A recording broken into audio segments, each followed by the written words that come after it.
दे धडक बेधडक आपल्या परिसरातील ताज्या घडामोडी, घटना, समस्या, विविध क्षेत्रातील सर्वदूर बातम्या पाहण्यासाठी लोकशक्ती लाईव्ह न्यूज चॅनलला सबस्क्राईब करा आणि नोटिफिकेशन मिळवण्यासाठी बेल आयकॉनला प्रेस करा। माथेरानमध्ये सध्या पर्यटकांचे लोंढे येत असून पर्यटकांची लाडकी मिनी ट्रेन बंद आहे। त्यामुळे सर्व पर्यटक अमन लॉज दरम्यान चालविल्या जाणाऱ्या शटल गाडीमधून प्रवास करता यावा यासाठी माथेरान आणि अमन लॉज स्थानकात तासनतास थांबून शटल गाडीचे तिकीट मिळवित असतात। तासभर तिकिटाच्या लाईनमध्ये उभे राहून देखील तिकीट मिळणार नसेल तर पर्यटक देखील नाराज होतात। अशीच नाराजी अमन लॉज स्थानकात पाहायला मिळाली आहे। अमन लॉज माथेरान शटल गाडीची तिकीट मिळवण्यासाठी तिकिटाच्या रांगेत असलेल्या पर्यटकांना तिकीट मिळवण्यात आलेल्या अडचणी यामुळे रांगेत असलेल्या पर्यटक यांच्यात धक्काबुक्की आणि नंतर हाणामारीची घटना घडली।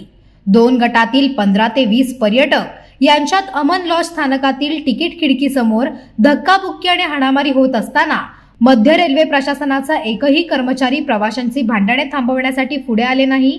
त्याचवेळी रेल्वे प्रशासनातील एकही सुरक्षाकर्मी देखील हा प्रकार सुरू असताना तेथे उपलब्ध नव्हता।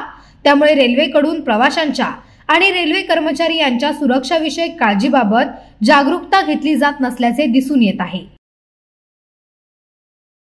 अशाच सच्चाई दर्शवणाऱ्या बातम्या पाहण्यासाठी लोकशक्ती लाईव्ह न्यूज चॅनलला लाईक करा, शेअर करा आणि सबस्क्राईब करा।